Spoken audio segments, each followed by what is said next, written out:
Hello everyone. आज का topic है inert pair effect.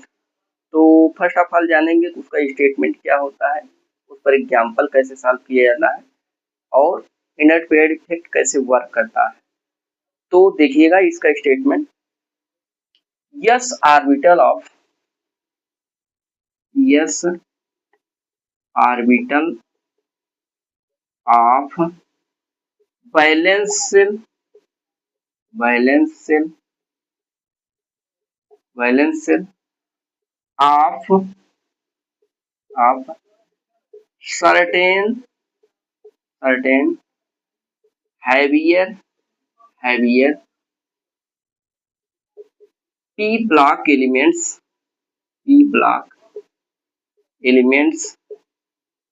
are are less reactive. This less reactivity this less reactivity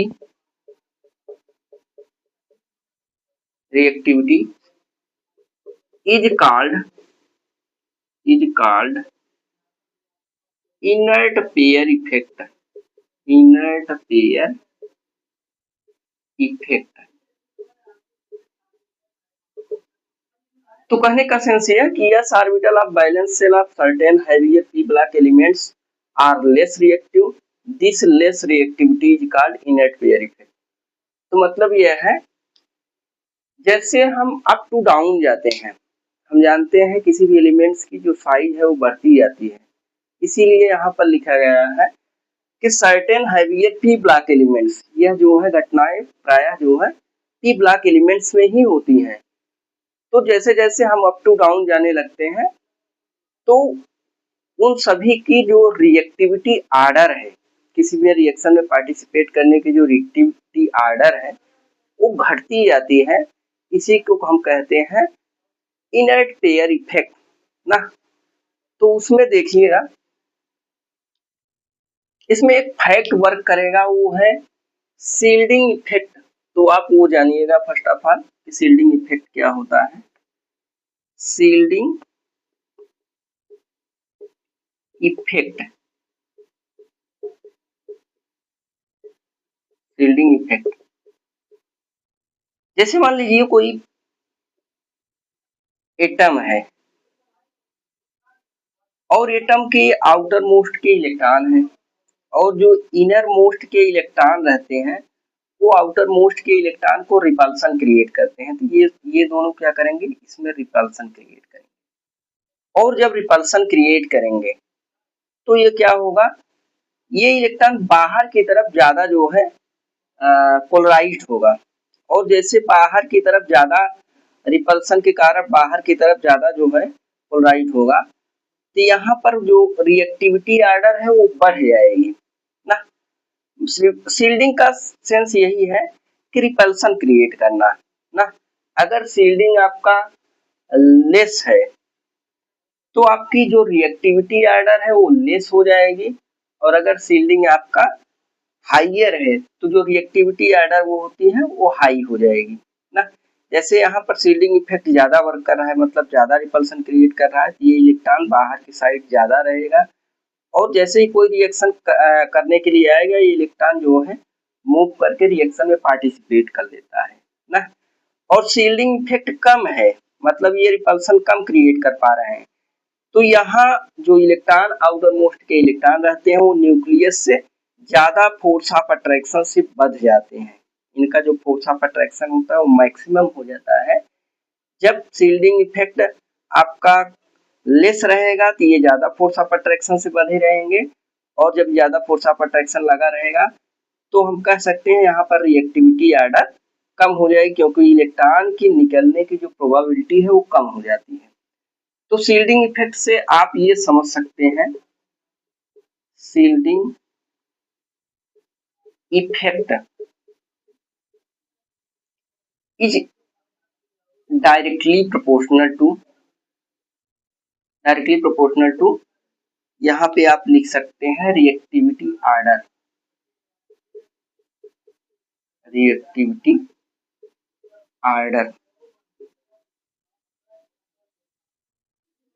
यहाँ पर sense यह है कि शील्डिंग इफेक्ट का मतलब रिपल्सन ज्यादा क्रिएट होगा, और जब ज्यादा रिपल्सन क्रिएट होगा तो यहाँ पर जो रिएक्टिविटी आर्डर है वो बढ़ जाएगी, जो इलेक्ट्रॉन की रिएक्शन में पार्टिसिपेट करने की प्रोबेबिलिटी है वो बढ़ जाती है।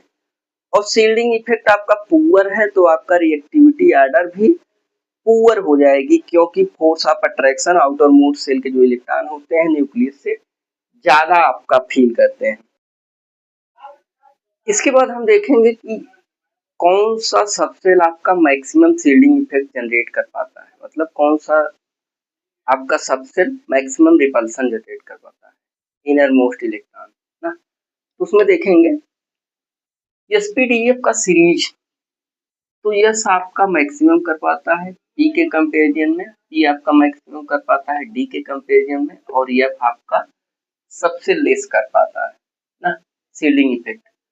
क्यों कर पाता है वो चीज आप देखिएगा, क्योंकि जो यस का शेप होता है वो स्फेरिकल होता है, ये आपका स्फेरिकल होता है, और पी का आपका होता है डंबल, और डी का होता है डबल डंबल, ये होता है डंबल। देखिए स्फेरिकल का सेंस ये है कि इसका स्पेस सबसे कम होता है, यहाँ डी का देख लीजिएगा, डी का होता है डबल डंबल,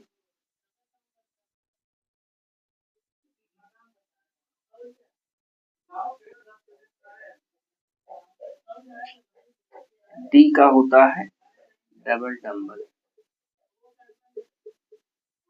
तो इसमें देखिएगा ये होता है डंबल, ये होता है डबल डंबल, इसको बोलते हैं स्फेरिकल, इसको बोलते हैं प्रिंसिपल, और ये होता है डिफ्यूज्ड, डिफ्यूज्ड। इसमें सबसे ज्यादा क्यों होता है शील्डिंग इफेक्ट, क्योंकि इसका स्पेस कम है, ये थोड़ी सी स्पेस में मैक्सिमम इलेक्ट्रॉनों की मैक्सिमलिटी बढ़ती जाती है, तो ये क्या करता है ज्यादा रिपल्सन क्रिएट कर पाता है।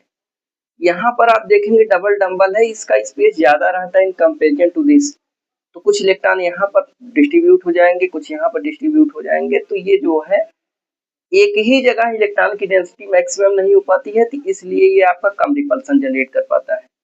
यहाँ आप देखेंगे जो डी सबसेल है उसका जो स्पेस है बहुत ज्यादा होता है, ये हो गए, ये लोग हो गए, ये लोग हो गए, ये लोग हो गए, तो सब में इलेक्ट्रॉन की डिस्ट्रीब्यूशन जब होता है तो अलग अलग अलग स्पेस में हो जाता है। तो यहाँ से क्या होता है, ये आपका सेल है, ये आपका सेल है, और यहाँ से आप देखेंगे कि जो इलेक्ट्रॉन यहाँ पर प्रेजेंट है, जो इलेक्ट्रॉन इस लोब में है, इस लोब में है, इस लोब में है, इस लोब में है, सबकी डेंसिटी एक ही जगह मैक्सिमम नहीं है, इसलिए मैक्सिमम रिपल्सन नहीं क्रिएट कर पाते हैं। और जो इलेक्ट्रॉन होता है आउटर मोस्ट सेल का, वो क्या करता है ज्यादा फोर्स ऑफ अट्रैक्शन से न्यूक्लियस से बढ़ जाता है ना, ज्यादा फोर्स ऑफ अट्रैक्शन फील करने लगेगा। तो यहाँ से क्या होगा, हम जानते हैं जब शील्डिंग इफेक्ट आपका पुअर होगा तो रिएक्टिविटी आर्डर भी पुअर हो जाएगी ना, और रिएक्टिविटी आर्डर पुअर हो जाती है, यहाँ पर फोर्स ऑफ अट्रैक्शन मैक्सिमम हो जाएगा, फोर्स ऑफ अट्रैक्शन मैक्सिमम हो जाएगा। और जैसे फोर्स ऑफ अट्रैक्शन मैक्सिमम होगा तो किसी भी रिएक्शन में इलेक्ट्रॉन जो आउटर मोस्ट सेल के होंगे वो पार्टिसिपेट नहीं कर पाएंगे, क्योंकि उनकी रिएक्टिविटी आर्डर लेस हो जाएगी, और रिएक्टिविटी आर्डर लेस होती है तो पेयर में होती है, मतलब ये है कि उस सबसेल के जो दोनों इलेक्ट्रॉन होंगे दोनों आपका लेस रिएक्टिव हो जाएंगे, इसी को हम कहते हैं इनर्ट पेयर इफेक्ट, क्योंकि ये जो है इनर्ट का इनर्टनेस आता है दोनों इलेक्ट्रॉनों में, पेयर में होता है, इसलिए हम इसको कहते हैं इनर्ट पेयर इफेक्ट। अब इसी पर एक एग्जांपल देख लीजिएगा, जैसे सीरीज है एलिमेंट्स का, जैसे कार्बन हो गया, कार्बन का 6 है, सिलिकॉन हो गया 14 है, इसके बाद जर्मेनियम है, तो जर्मेनियम का हो जाएगा 32, और इसके बाद टीन है, टीन का 50 हो गया, इसके बाद आपका लेड है, लेड का 82 हो गया। तो इसमें देखेंगे जो सबसेल होता है तो कार्बन में S और P सबसेल होता है, इसमें भी आपका S P सबसेल होता है, इसमें देखेंगे S P और D सबसेल होता है, और यहाँ जैसे आएंगे तो S P D होता है, और जैसे आप लेड में आएंगे तो हो जाएगा S P T and F होता है ना। तो इसका जब इलेक्ट्रॉनिक कॉन्फ़िगरेशन करेंगे तो हो जाएगा 5s2 5p2, यहाँ पर जब करेंगे तो हो जाएगा 6s2 6p2। इसी को हम सॉल्व करेंगे तो यहाँ पर देखेंगे जो 5s2 में इलेक्ट्रॉन रहेंगे, यहाँ रहेंगे 5p2 में इलेक्ट्रॉन।